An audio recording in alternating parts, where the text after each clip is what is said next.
La guerra había terminado, comenzó en la Alemania derrotada la era de los cuentacuentos. El primer gran engaño conocido fue del experimentado montañista tirolés, actor y cineasta Louis Trenker. Los diarios de Eva Braun, probablemente fabricados por él mismo a partir de 1946, que se han publicado una y otra vez en todos los idiomas posibles desde 1948 hasta hoy, a pesar de que Trenker admitió en una entrevista de radio emitida en 1948 que solo estaba bromeando. 28 años después, en 1976, este personaje peculiar culpó a otros con muchas palabras. Luego, en 1984, vino el siguiente gran golpe con la publicación de los fabulosos diarios de Hitler en la revista Stern, hasta que se descubrió que también estos habían sido falsificados en su totalidad por el pintor Konrad Kujau, y luego se los habían colocado a Stern por millones. La revista, que fue fundada después de la guerra por el muy ágil Henry Nannen, hasta mayo de 1945, miembro de la subsección Surstern de la estandarte de propaganda de la SS Kurt Eggers. Puedes ver que desde muy temprano se trabajó con falsificaciones de supuestas declaraciones de protagonistas contemporáneos de los años 1933 a 1945, sobre todo para hacer dinero. Pero si ya se falsificaba a lo grande, o al menos se trataba generosamente con la verdad histórica, no es de extrañar que a menudo también se representen incorrectamente eventos más triviales, a veces intencionalmente para perjudicar la historia o inadvertidamente, por ejemplo, por recordar incorrectamente o transmitir rumores, lo cual es especialmente notable en eventos durante los últimos meses de guerra. Porque para la mayoría de los eventos en el caos de las últimas semanas prácticamente no hay informes confiables, excepto los que fueron hechos por los sobrevivientes después de la guerra a partir de sus recuerdos, donde a menudo se destacaba su propio papel como particularmente importante o exactamente lo contrario. Y si la historia amenazaba con ser demasiado aburrida, a menudo se convocaba a un alto oficial de las SS que aparecía de repente, quien le daba a todo el emocionante giro deseado, incluso si solo era un invento.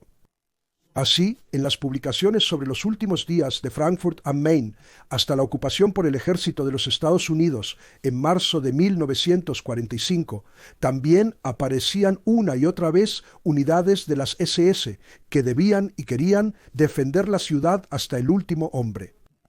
Sin embargo, en mis investigaciones realizadas ya en 1984 y 1985, resultó que, en particular, los testigos de la época más antiguos, a quienes les mostré imágenes de ejemplo, identificaron inmediatamente como miembros de las SS a los exploradores de tanques del grupo de ejércitos G, expulsados de la orilla izquierda del Rin, que pasaron por Frankfurt en marzo de 1945, debido a sus chaquetas de tanque negras y las calaveras adjuntas. En cualquier caso, después de la guerra, tales errores, exageraciones o invenciones de los llamados testigos contemporáneos a menudo se escribían sin verificar y desde entonces siempre han sido copiados por nuevos periodistas o generaciones históricas, hasta que al final se consideró la verdad y, especialmente en Alemania, ya no se puede cuestionar. Entonces uno también puede permitir a los autores estadounidenses del artículo de Wikipedia Cita de la batalla de Frankfurt, no tomarlo a mal, si divagan. La batalla de Frankfurt fue una batalla de 3 días por el control de Frankfurt en Maine durante la Segunda Guerra Mundial. La Quinta División de Infantería lideró el ataque principal, mientras que la Sexta División de Panzer proporcionó apoyo. Las 2 divisiones luego se involucraron en feroces combates callejeros contra los alemanes y avanzaron lentamente hacia el norte y este a través de la ciudad. Después de que los soldados alemanes inicialmente intentaron establecer posiciones defensivas de ametralladoras, fueron convencidos por la población para abandonar la ciudad y minimizar más pérdidas. Todo eso es realmente impresionante, pero solo es cierto en la menor medida.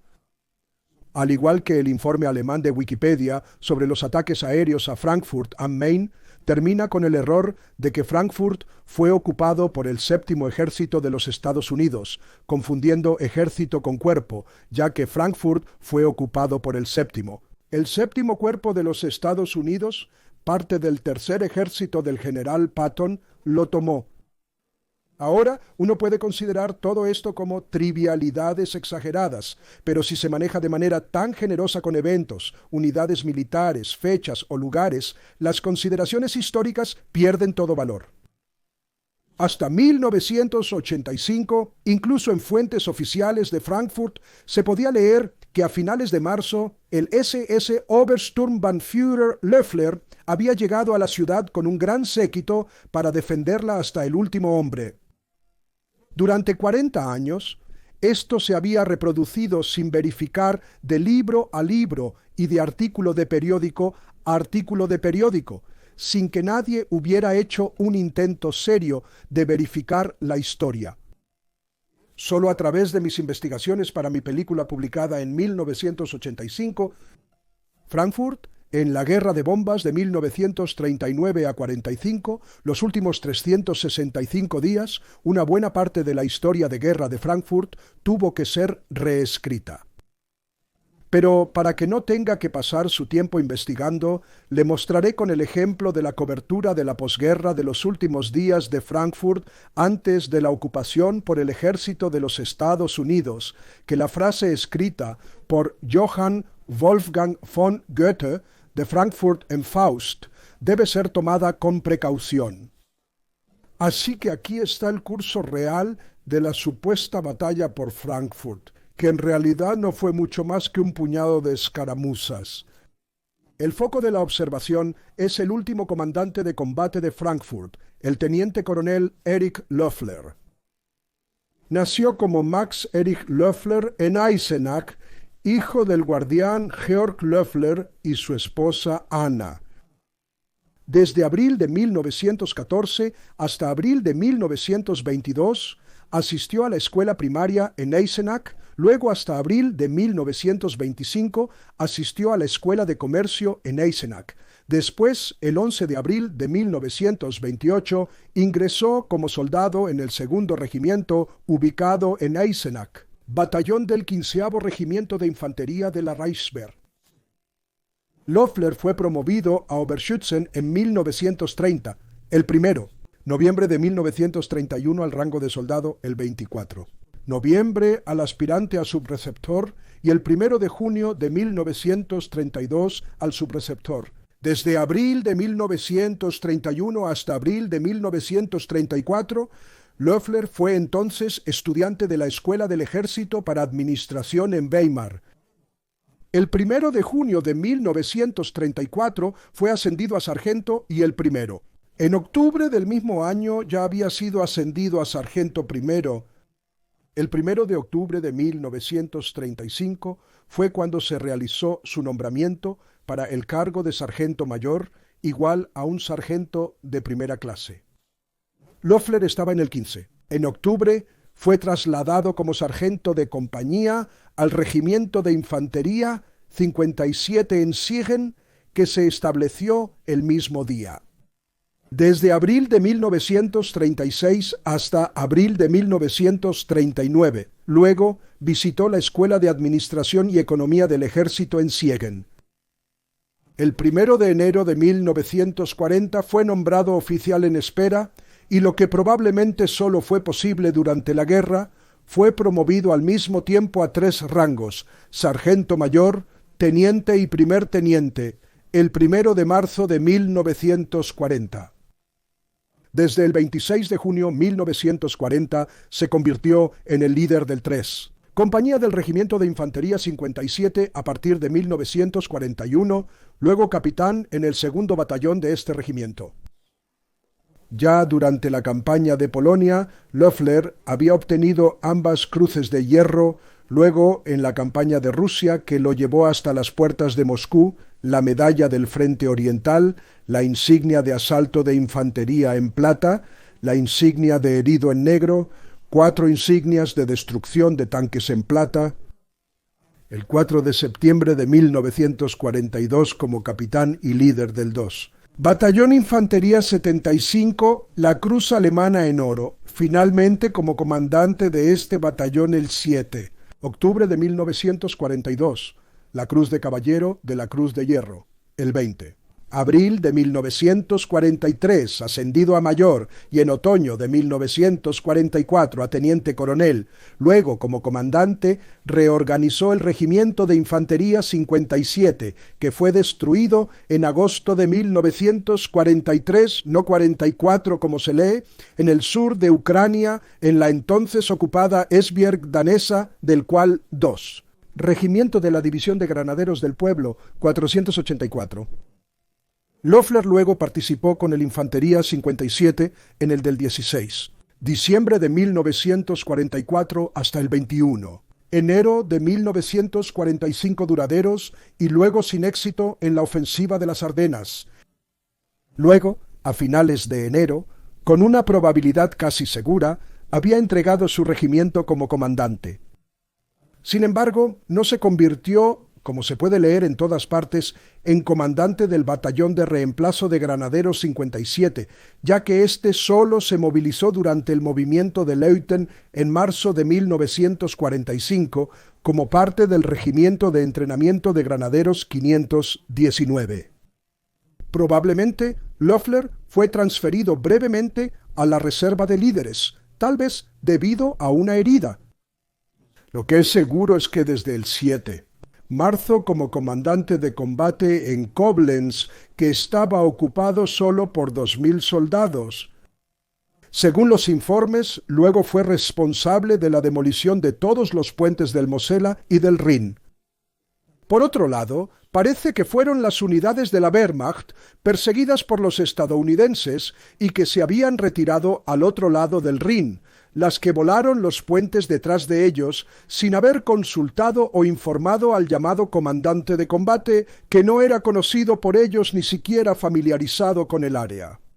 Se supone que Loeffler declaró el estado de emergencia el 13 de marzo, probablemente se refería al estado de sitio, ordenó la evacuación inmediata de la ciudad y el 14. Se dice que el 14 de marzo declaró la zona de combate en la orilla derecha del Mosela, desde Moselweiss hasta el Deutsches Eck, pero luego se retiró a Marburg justo antes de la ocupación más o menos sin resistencia de al menos el lado de Koblenz.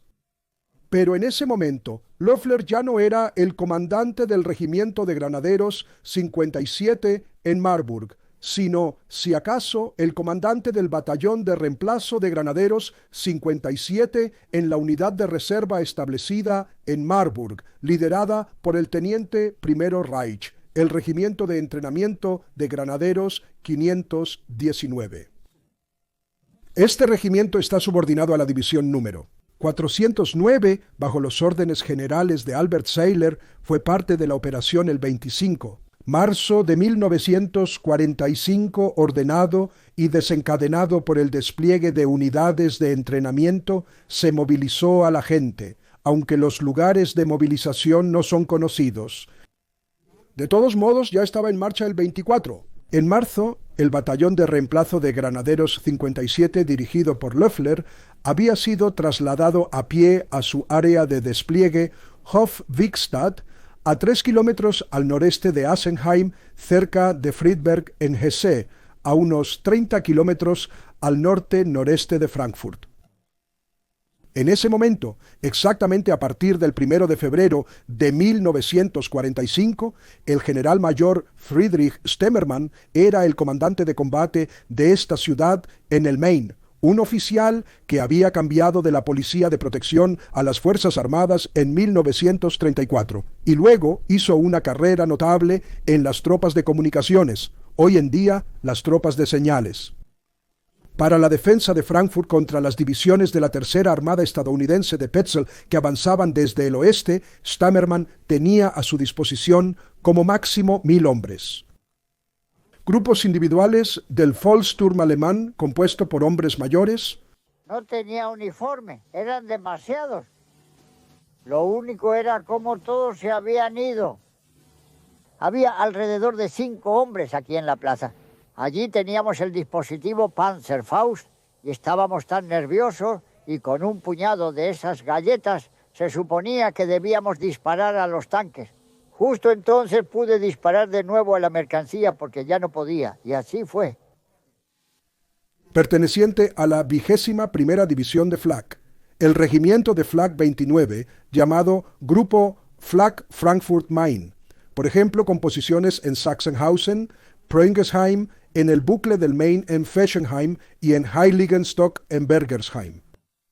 Ahora, después de unos 40 años, estoy exactamente en el mismo lugar donde, como un chico aventurero, por así decirlo, experimenté mi primer bautismo de fuego como soldado.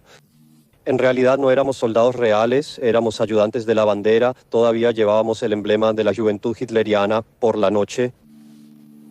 Nos convertimos en soldados bastante tarde, cuando el ejército estadounidense ya se acercaba a Frankfurt y había preocupaciones de que no se reconocería nuestro estatus y corríamos el riesgo de ser tratados como partisanos. Debo admitir hoy que cuando me llamaron de la escuela a la bandera, al principio fue algo aventurero para mí. No estaba muy relacionado con el juego de indios, pero aún así era diferente. Tenías la sensación de que eras más que solo un escolar, podías hacer algo y debías servir a tu patria. Por supuesto, más tarde todo eso cambió en la actitud y en retrospectiva. Y cuando todo aquí se acercaba al final, cuando los estadounidenses se acercaban cada vez más, el miedo estaba más presente en nuestros rostros que el deseo de aventura que habíamos sentido antes. Y así a menudo nos sentábamos con nuestros profesores en nuestras barracas aquí y estudiábamos matemáticas e inglés y francés. Luego llegó la alarma, el profesor podía ir al búnker, sus estudiantes tenían que ir al cañón y al dispositivo de control de fuego. La situación ya era un poco extraña. Además, 4 compañías de destrucción de tanques equipadas con coches Volkswagen, Kübelwagen y Panzerfausts y supuestamente un batallón de infantería húngara, aunque no se sabe de dónde proviene esta información y qué se supone que debe haber hecho un batallón húngaro en Frankfurt am Main poco antes del final de la guerra, así como supuestamente un batallón de ametralladoras en formación, aunque es más probable que los húngaros y el batallón de ametralladoras fueran la misma unidad. Se confirmaron partes del 81 Batallón de Reemplazo de Granaderos de Frankfurt y del 604 Batallón de Tiradores del país, que estaba subordinado a la División 409. Ambas unidades estaban alojadas en el cuartel Good Lloyd, ubicado al sur de la estación principal, que se convirtió en un centro administrativo después de que el ejército estadounidense lo abandonó en los años 80.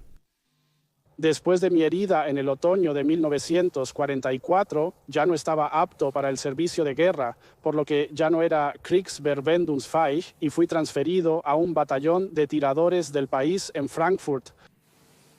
Aquí en el 8 de enero 1945, exactamente en mi 19º cumpleaños, vine aquí para presentarme en la oficina de la compañía al sargento mayor Otto Heine Müller, un conocido comerciante de máquinas de coser de Frankfurt. En el mismo cuartel, al mismo tiempo, también estaba mi padre, que estaba en el batallón de ingenieros de construcción 25 Kassel. Y seguramente es un caso raro que el padre y el hijo estén en el mismo cuartel. Así que en este caso, 2 nativos de Frankfurt de Offenbach en un piso. El batallón de tiradores del Estado 604 consistía principalmente de personas mayores con una edad promedio de aproximadamente 55 a 57 años.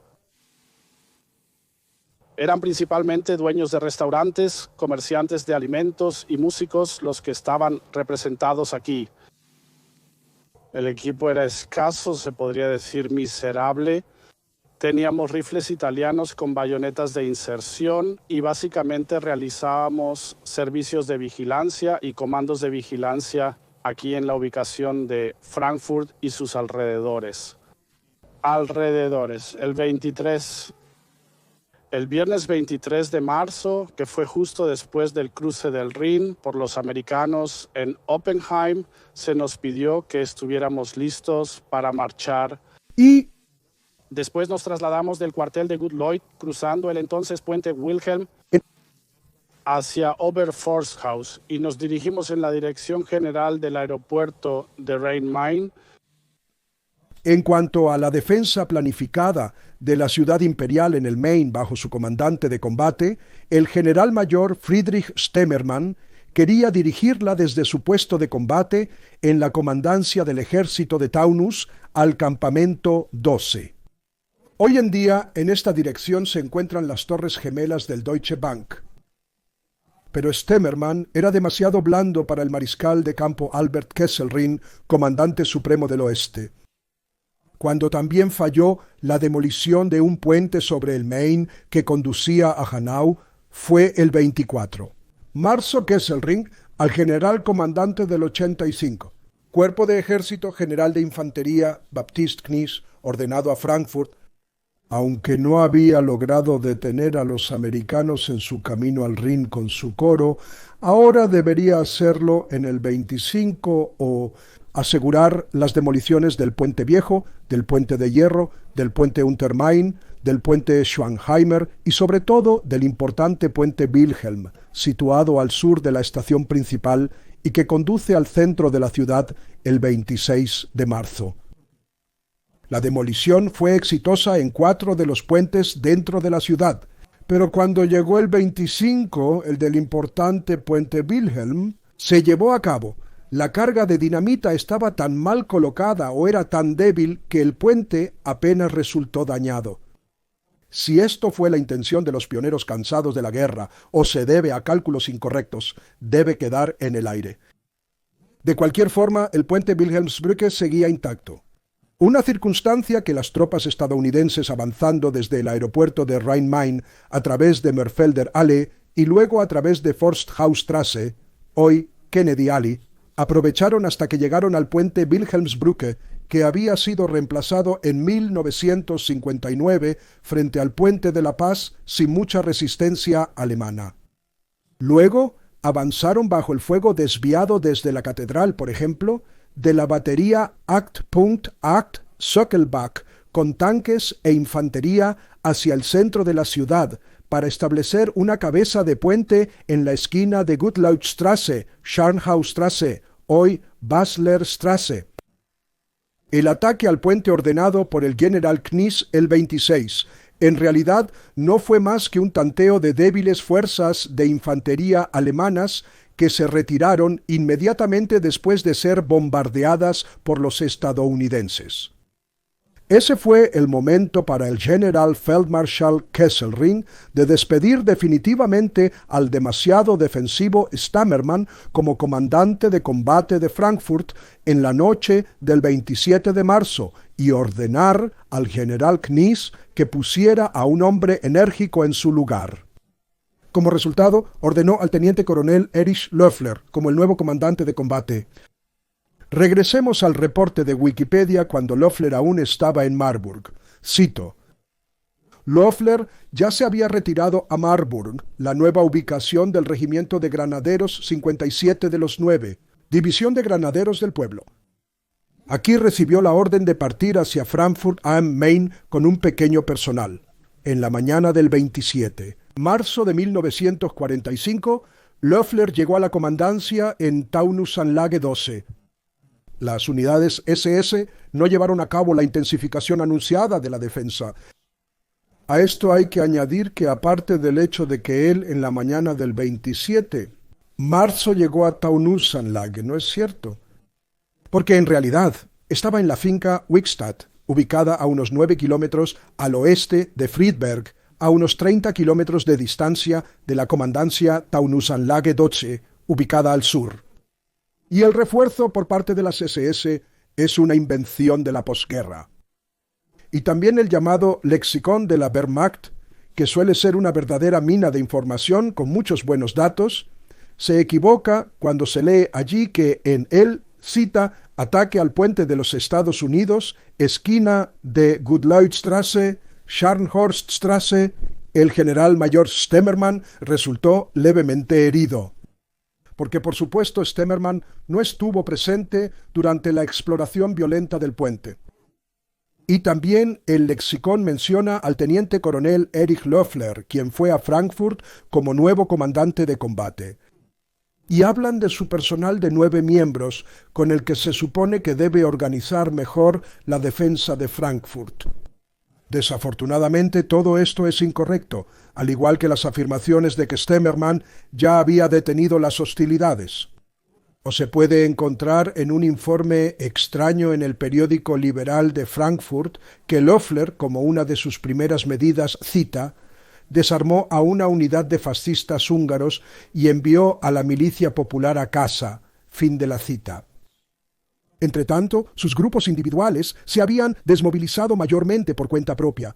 Me dieron el viaje en tanque y se dijo que si venía el ejército, entonces dispararían. Dije, sí, yo me encargo de eso. Luego los tomé y aquí en los 5 meses fui a la calle Danneke, a la calle Sudeck.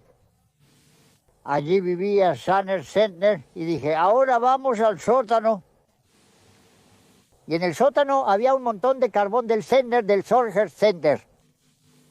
Luego dijimos que pondríamos los Panzerfaust debajo, lo que nos avergonzaría. Y el batallón de tiradores del Estado 604 había sido enviado con órdenes concretas.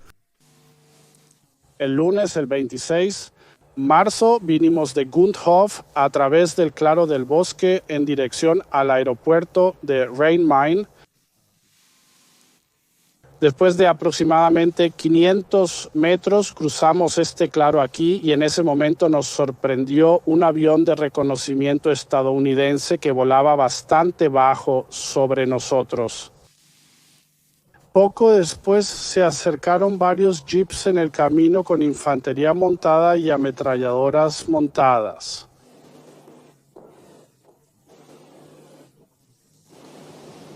Esa fue nuestra oportunidad para rendirnos, porque con nuestras armas italianas seguramente no podríamos haber hecho nada contra estos chicos tan bien equipados.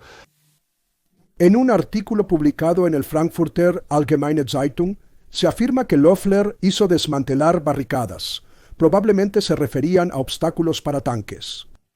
Y ordenó a la batería de Flak en Goldstein, que estaba rodeada por los americanos, que destruyeran sus armas y se rindieran si era necesario. Lamentablemente siempre son las mismas declaraciones de posguerra refritas. Porque la Flak estaba bajo el mando del regimiento de Flak 29 y también recibía sus órdenes de allí. Para nosotros, la guerra llegó a su fin muy rápidamente, cuando a finales de marzo los estadounidenses llegaron a Frankfurt y nuestra batería recibió la orden de disparar fuego de barrera sobre el puente Wilhelm y así intentar proteger el único puente intacto de Frankfurt. Al menos eso es lo que sabíamos en ese momento de la situación de la guerra, para bloquearlo contra el tránsito y el paso de las tropas estadounidenses que se acercaban. Nos dijeron que habría un puesto de control de fuego en la catedral que dirigiría nuestro fuego y que dispararíamos con mucho éxito aquí, pero nuestro disparo solo duró 24 horas. Luego los estadounidenses estaban en el otro lado del Main y ya se acercaban a la ciudad aquí, al norte de Frankfurt. Nos llegó, supongo, fue el 27. Marzo, la orden de destruir y abandonar la posición. Los cañones fueron volados, todos los archivos y documentos fueron quemados.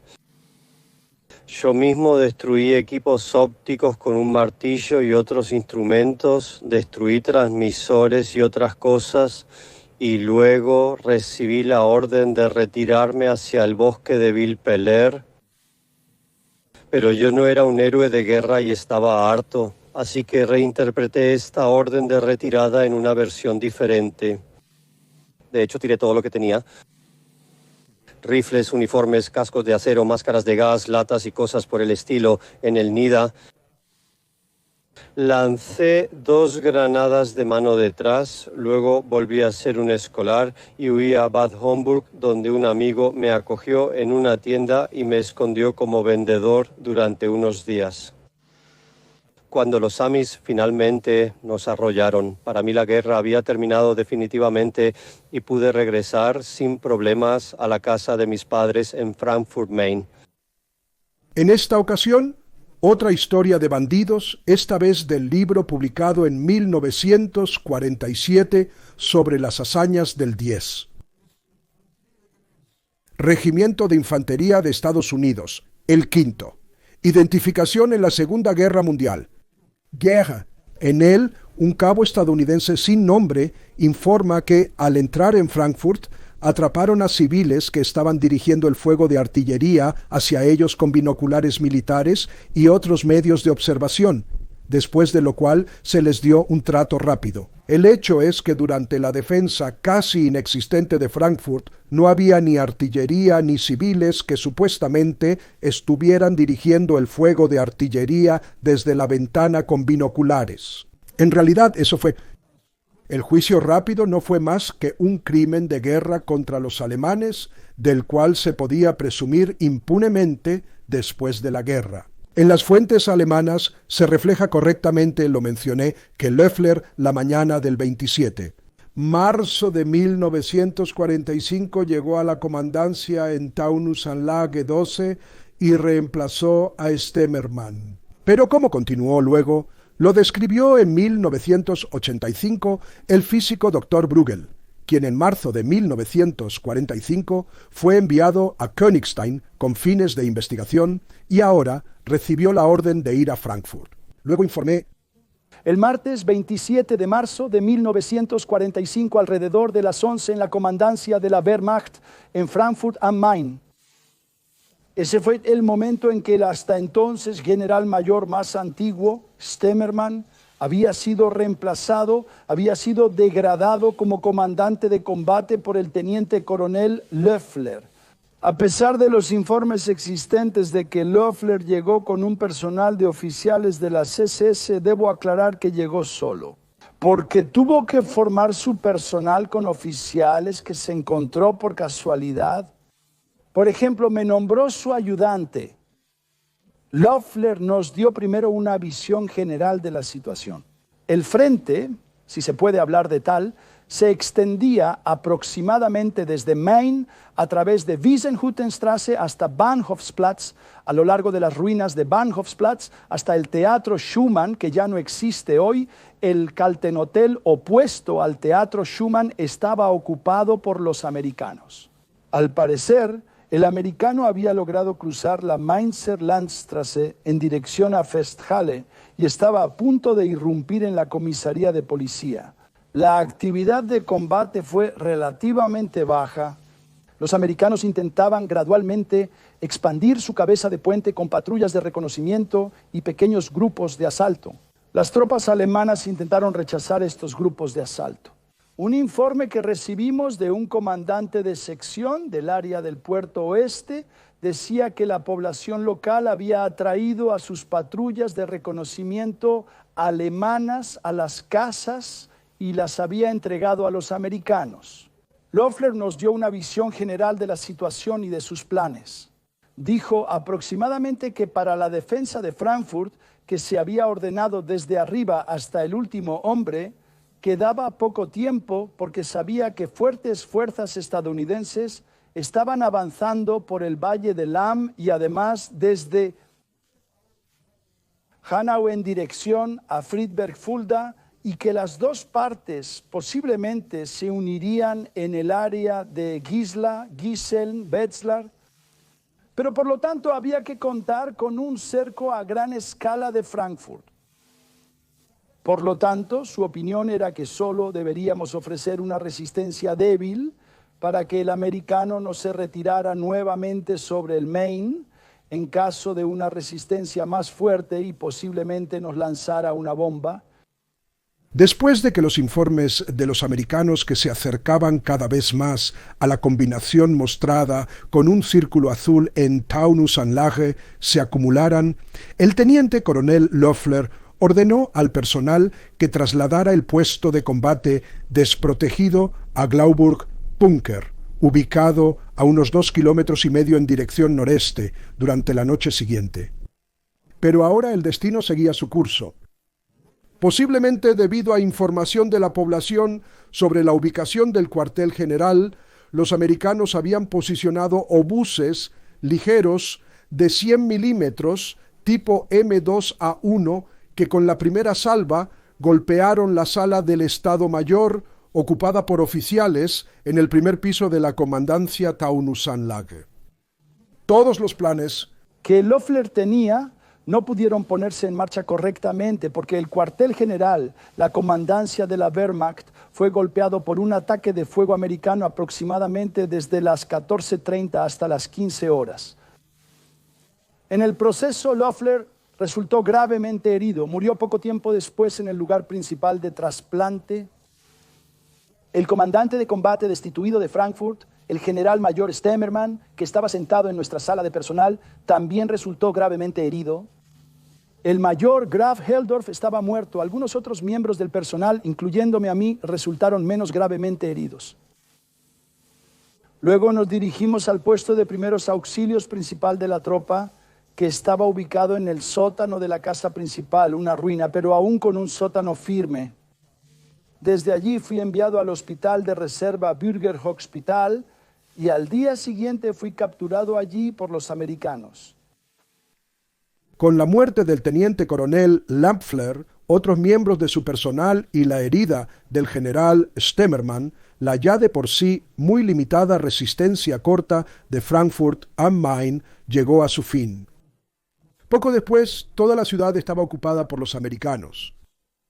Para Erich Loeffler, soldado desde 1928, que había participado en la guerra desde el primer día y había sido altamente condecorado en ella, el destino no fue benevolente. Había llegado al río Main de Frankfurt, que apenas conocía, 5 minutos antes de las 12 con las manos vacías, que desde los fuertes bombardeos de los ingleses y americanos en marzo de 1944 era solo un paisaje de ruinas y había caído 6 horas después. No cabe duda de que el oficial de línea Loeffler era un soldado demasiado experimentado como para no saber que la guerra ya estaba perdida. Por eso había actuado de manera muy diferente a como se había informado de forma sensacionalista después de la guerra. Sobre la persona, sobre el teniente coronel Loeffler, por supuesto, ya que solo lo conocí durante 3 horas, no puedo decir mucho.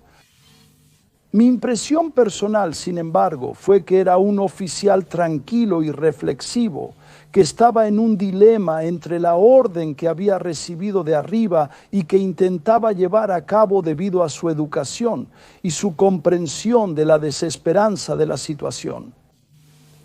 Tuve la impresión de que no le importaba defender Frankfurt hasta el último hombre y la última casa, sino más bien tratar de preservar la ciudad tanto como fuera posible y sacar a la gente que por casualidad estaban bajo su mando de este lío.